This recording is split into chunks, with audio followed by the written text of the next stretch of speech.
you're 14 because it makes me feel really old. I'm sure you are. That's great. I worked for AV Films and Animation Entertainment, and oh my goodness, and Bang Zoom, and Sentai Seraphim, amusement park, whatever they call themselves these days. And I've done voices in over 200 anime. Whoa! So you come up and ask me, what have you been in? And I go, what have you seen? I'm not trying to be like conceited. I'm really asking because it's easier for me to figure it out that way. Plus you're like everything. Yeah. There was a meme that was going around the internet for a while. There was a meme going around the internet for a while that had my picture and it said, Monica Rial's voice is way too many things. And I was like, should I be? No, thank you. I was like, should I be happy or upset? I'm happy. So I tried to shake it up for you guys as much as I can and not do this voice. I try to do this voice. And this voice, and all kinds of weird voices. So, let's see, what else can I say? I'm also a script adapter. I do adapting to Fairy Tale and a bunch of other shows from Funimation and ADV. So I'll be doing a film about that tomorrow. But today, I'm just going to answer questions for you guys. Because this is all about meeting me, and I don't think I'm all that interesting. So you get to ask the question. Holy moly. I hate picking people. I'm going to go with angel wings right here. Which one can I say without getting in trouble in the afternoon? One of my favorite stocking lines. Probably because people get so offended by it, and I think it's funny, and I would hope that anybody that's had a stroke would not be terribly offended. But there's a scene, and I can't remember what episode it is, and Gardavel's freaking out. Panty says, gosh, you gotta calm down, Gardavel, or you're gonna have a stroke. And I say, yeah, and then you'll only be able to yell at us out of one side of your face. It's horrible, but I like it. That or the one when she's talking and she looks at Panty and she goes, you keep talking, but all I hear is syphilis. She's great. All right, I'll go with Ouran. What do you think would happen if Belarus and Renegade had a conversation? Oh, God. I think that Belarus would be very quiet, and Renegade would be really crazy, and Renegade would be dead in 2 sentences. Either that or they'd get along great, because they're both a little crazy, just in totally different ways. There'd be a lot of scratching and a lot of yeah, that'd be a little weird. Yes.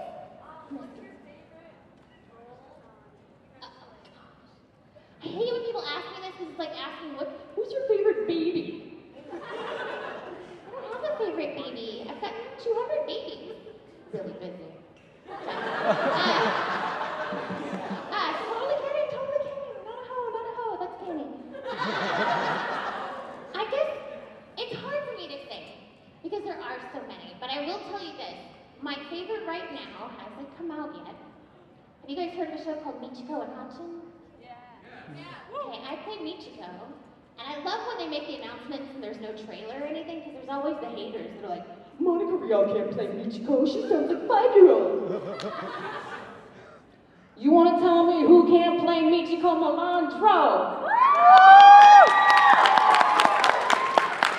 You see, people, I'm what's called an actor. And that means that I can do things that you don't even know about. So, I'm excited about that one because it is so different. I mean, I make my living playing little girls, and I love my little girls. But obviously, the reason I get cast as so many little girls is because I sound like a freaking little girl. Naturally. So I always get excited when I get to do things like Michiko or like Miria and Claymore or Joe and Mercy Angel or like when I get to be the badass. It's always fun. So it doesn't happen very often. Yeah, I don't get to be the badass very often. I usually don't have very big boobs either. My characters are all fun. So I got very excited about High School of the Dead. Let's go over here. Yeah. I love that show. I was the adapter for that show, so I got to work on the script. And I really fell in love with it, and I know that there's a weirdness about Bund, because there's some things that happen in Bund that in Japan are totally acceptable. Here they might be frowned upon. It was the first time that I've ever, as a writer for Funimation, have been told, could you please tone that down? Because there's a scene where she's a vampire, so they have to rub this lotion on themselves so that they can go out in the sun. And there's a 17-year-old boy. Now, she's like 500 years old, but she looks 10. She's supposed to be 16, but she's animated to look 10. So there's a scene where this boy who's 17 goes to rub lotion on her because she asks him to. And in the Japanese, he's very excited about rubbing lotion on her. And Funimation was like, I don't think that's a good idea. So we had to get very creative, which was fun and a challenge. But then voicing it was even more fun because I get to play that kind of double-sided character, which I've done for like Sergeant Frog or you know, I get to play a lot of those flip characters that flip personalities. But hers is ever so slight. Like when she's kind of flirting with Akira, she's all cutesy, and then she gets down to business. Like, this is war, vampire war. So I really enjoyed that show a lot. Glad you mentioned it. It's not dirty, guys. You can watch it. It's okay. Maybe a little etchy, but not dirty. Oh my god! I do that not because I get asked a lot. I do, but more because I don't know what to tell you guys. Like when I started acting, voiceover acting, it was 1999. Like they had just started using people that weren't the janitor. Like, you know, they just started hiring actors instead of just using people that they knew. So for me, like I called ADB and I was like, I would like to audition. Because I had a friend, Jason Douglas, who we did Shakespeare with. We used to do plays together. And he was like, you really need to audition for this company. So I called and they were having auditions that weekend. Which is not the case. It was like some kind of weird thing where the planets aligned and I happened to call at the right time.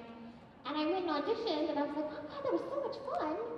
And then I didn't hear anything for like 3 months and then I got cast in 2 shows. And I thought, oh, well this is a fun gig. I'll do this while I'm going Basaraki and Generator Golf. My very first show was Nadeshko, but that was Walla. Like it was kind of a test to make sure that I wasn't stupid. Because I think they kind of thought I was stupid. So they came in and had me test on Nadeshko. But I just kind of thought, well, this is going to be a fun little gig to do while I'm in college. I never expected it to become my career. I'm excited. I love it. But it was one of those things that I thought was just going to be a cool gig for a couple of years, and then I'll go get a real job, and everything will be fine. I'm so excited that I'm still doing it. But all I can say for you guys now, because I don't know how it works, I can tell you how to be a voice actor, but an anime-specific voice actor is very difficult. I will tell you acting. Like, I can't tell you how many times I've had people come up and go, how do you become a voice actor? I'm like, well, you need to study acting, do theater, get on stage. Oh, I'm too shy. I could never do that. Like, if you can't do that, you can't do a voice actor. Because when we go into the booth, like, literally, we're in a box, right? And your director and your engineer are right in front of you, or to the side of you. And they're only like 2 feet away. And when you voice act, you've got to make some stupid faces. Like, sometimes you have to take on, like when I was doing My Eye on Princess Jellyfish, she's doing all this stuff, I'm doing it in the booth. Or like to get flying mint bunny out. So I look like an idiot, right? Or you're spitting, you know, because you ate lunch and your lunch is being spit all over the place. It's not a pretty thing. So you can't be afraid to look like an idiot. Those would be my 2 biggest words of advice. Acting training, like study the craft, learn as much as you can, and don't be afraid to look like an idiot, because it will happen. And don't ever pick a wedgie or your nose, because you'll see it. Let me go with you, and then go with you. Me? All right. Oh, sorry, right here, and then I'll go to you. All right, now I know you've gotten asked what your favorite role is. Now, have you ever been asked what your least favorite role was? The one you took for the money. I never take them for the money. It's really not that great money, to be honest. I used to tell people what my least favorite show was. I never had a least favorite character because as an actor, whenever you perform a character, you have to put some of yourself in that character. in order to perform them, in order to bring them life. So, like, saying I disliked a particular character would be like saying I disliked that aspect of myself, kind of, which is weird. So I try not to, I can't think of a character I didn't like anyway. There are shows I didn't like, but I will not tell you those because the only times that I have, I got back to the companies and they're like, hey, how you don't tell people that. It's somebody's favorite show, you know, and then they hear that and you're like, Monica Rial's out talking smack about my favorite show. Oops. So I don't say anymore. I'll give you and then I'll give you a try. So if you could have been any other female character in Hetalia other than Belarus, who do you think you would have been? I'm sorry guys, but I don't think there's another one that I'd rather be. Belarus is so psycho, and I love playing the psychos, man. I mean, like, everybody else is cool, but at the same time, they weren't as interesting. Like, the scratching at the door. I just love her so much. Like, I can't think of a different character where I would be. Yeah. Now you're talking about crazy characters and bad butt characters. How did you like Shiro from Deadman Wonderland? I love Shiro. Well, here's a little thing. I'm not going to spoil anything for you guys, and please don't yell it out. It's happened at way too many conventions. I'm like you can hear it happening. I didn't know how the show ended. The director specifically didn't tell me or Greg when we were recording how the show ended because he didn't want us to play the characters with that in mind. So I did everything, you know. I loved her. She was so much fun because for me it's a challenge when somebody says, here's this crazy character. We want people to like her, but we want her to be a little off kilter. That's my favorite. It's like a challenge. It's like, Monica, how crazy can you be? Oh, I can be crazy.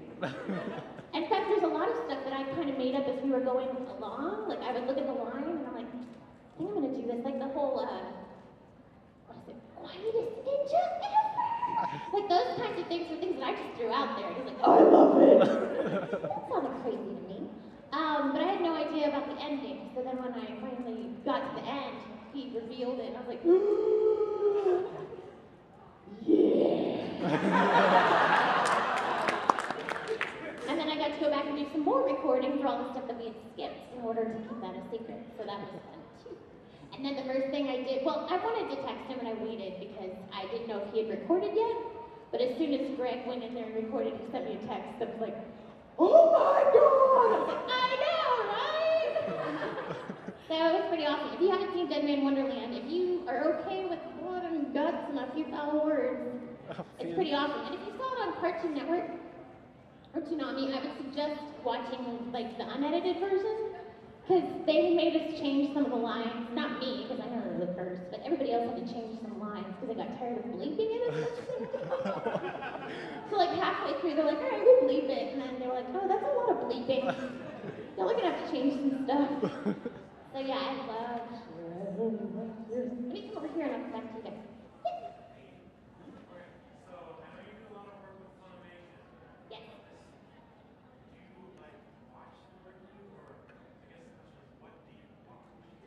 Good question. Because I am a script adapter as well, which means that every show that I work on, I have to watch the show in its entirety, and then while I'm writing it, watch every show, every second of every show, 28 different times. I don't watch a lot of anime in my free time. I tell people, I'm like, it's like if you worked at a pizza parlor. Oh no, I watch other things, I just don't have the time for it. It's like if you work at a pizza parlor and the last thing you want for dinner is pizza. You know what I mean? It's like, oh my God, just let me look at the wall. Anything else? And I know that's hard for you guys to imagine, but I look at anime 12 hours a day. And it's been like a good 6 months of fairy tale, so your cosplay is gorgeous, but at the same time, come on, kick ya. Poor Lucy up here, she's fantastic.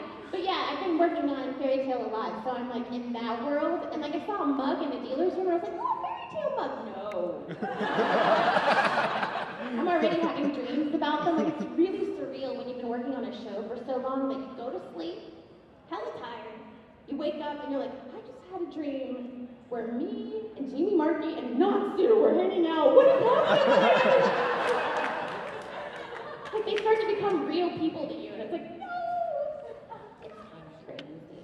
So I don't watch a whole lot. My favorite anime movie of all time is Perfect Blue. I like the creepy dark stuff. And I do watch stuff on occasion. I tend to be better with movies and short series because, I mean, I love that you guys can watch One Piece and Fairy Tail and Bleach and keep up with all that. I have ADD. And I can't do it. I can't even do like TV shows. Like people are like, Ed, just watch Lost. I watched like 2 episodes. Oh, sorry. So yeah, I'm just bad at long running stuff. Usually if I have free time, it's hanging out with people. Because when you're adapted, you spend a lot of time alone in front of your computer. Or I'm at a con, or I'm reading.